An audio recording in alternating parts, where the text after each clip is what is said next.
Looking to outsmart your competition and stay one step ahead in the game of power? Join me as we explore Laws 17 through 24 of the 48 Laws of Power by Robert Greene. These laws reveal how to use unpredictability to your advantage, when to strategically withdraw, and how to focus your efforts for maximum impact. Let's break down these principles and see how they can transform your approach to dominance and influence. Law 17. Keep others in suspended terror. Cultivate an air of unpredictability. Humans crave routine and predictability. It gives them a sense of control. By being deliberately unpredictable, you can unsettle and confuse people, keeping them off balance and forcing them to waste mental energy trying to anticipate your next move. This unpredictability puts you in a position of power. The book gives the example of chess grandmaster Bobby Fischer, who used this strategy masterfully during the 1972 World Chess Championship. Fischer's unpredictable behavior, arriving late, complaining about conditions, even forfeiting a game, threw his opponent, Boris Spassky, off balance. Spassky, typically calm and strategic, was unsettled by Fischer's unpredictable behavior, which disrupted his focus and ultimately led to Fischer's victory. The lesson: people rely on patterns to feel secure. When you disrupt those patterns, you create confusion and fear, giving you the upper hand. However, unpredictability must be used carefully. If you are constantly erratic, people will lose trust in you and view you as unstable. Use unpredictability to keep others on edge, but never to the point where it damages your reputation or relationships. Law 18. Do not build fortresses to protect yourself. Isolation is dangerous. In a world full of risks, isolating oneself may seem like a path to safety, yet, in practice, withdrawing can make you more vulnerable. In a military sense, a fortress is often a strategic mistake. It symbolizes isolation and becomes an easy target for enemies. Designed for defense, a fortress actually limits your flexibility, turning into a trap. Everyone knows where you are, and a siege, even if unsuccessful, can imprison you within its walls. Moreover, the confined space of a fortress makes it especially vulnerable to plagues and diseases, turning isolation into a dangerous liability. Beyond physical isolation, cutting yourself off from others disconnects you from the flow of information, ideas, and opportunities. It makes you blind to changes and unable to adapt to new threats or shifts in power dynamics. Without connections, you lose influence and become less effective at navigating challenges. True power lies in staying engaged with the world, where you can form alliances, gather intelligence, and remain adaptable. By being visible and connected, you gain access to support and insights that a fortress could never provide, making you stronger and more resilient than hiding away. Law 19.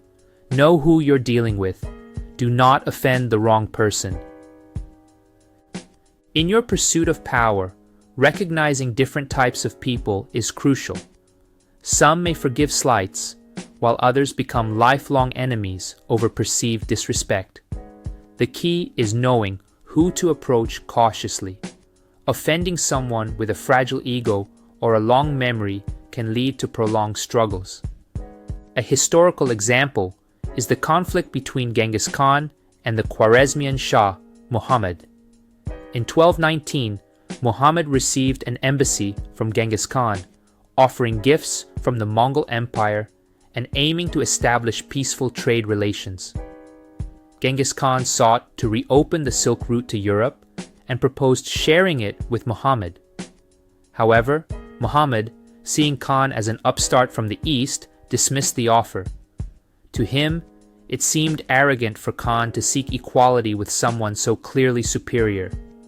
Khan tried again, sending ambassadors, but the Shah executed them.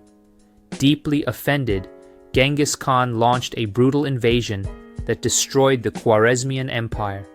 This story illustrates the danger of offending a powerful adversary without understanding their temperament. The Shah's underestimation of Genghis Khan turned a potential alliance into ruin.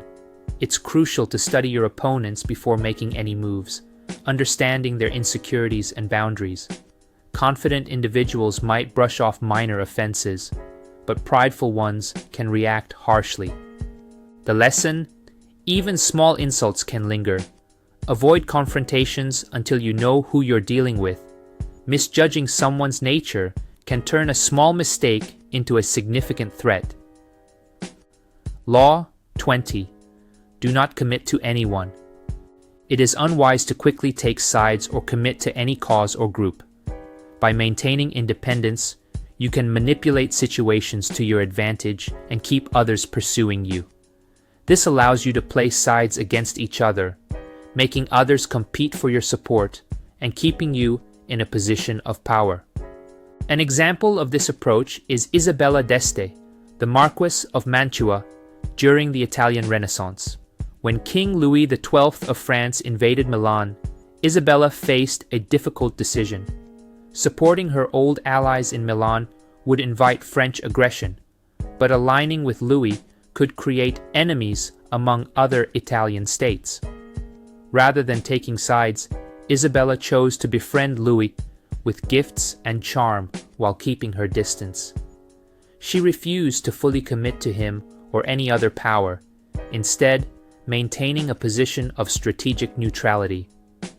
This neutrality made Isabella a sought-after ally and allowed her to secure favors and protection from various rulers without sacrificing Mantua's independence. By refusing to align too closely with any side, she kept Mantua safe as larger powers exhausted themselves in conflict. This tactic gives you flexibility. If you attach yourself too closely to one side, you risk being dragged down by their failures. By staying above the conflict, you can adapt as circumstances change, keeping control. Engage just enough to keep others interested but remain elusive and adaptable. Law 21. Play a sucker to catch a sucker. Seem dumber than your mark. People dislike feeling inferior or outsmarted. To gain the upper hand, make others feel smarter than they are, disarming their suspicions and allowing you to guide them. When people believe they are clever, they rarely suspect ulterior motives. A classic example is the 19th century diamond hoax by Philip Arnold and John Slack in the United States. The two claimed to have discovered a hidden diamond mine, but played the part of unworldly men as if they had stumbled upon their fortune by chance. To make their story believable, they planted real diamonds in a secret location and invited an expert to verify their claim. The expert watched as they unearthed the planted stones and returned with a positive report, which further convinced wealthy investors. By acting modest and naive, Arnold and Slack made the investors believe they had the upper hand in negotiations. Eager to exploit what they thought were clueless prospectors, the investors invested millions in the supposed mine without thorough investigation. Confident that they were outsmarting the prospectors, they never suspected a trick. Only later did they realize they had been deceived, with Arnold and Slack disappearing with the money.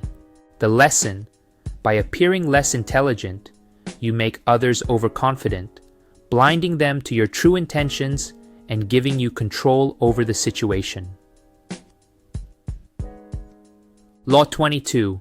Use the surrender tactic. Transform weakness into power. When facing a stronger opponent, it's often better to surrender rather than fight for honor. Surrender gives you time to recover, gather information, and plan a counterattack. By yielding outwardly, you can disarm your opponent and prepare for your next move in secret. In 473 BC, King Gujian of Yue faced a crushing defeat against the ruler of Wu at the Battle of Fujiao.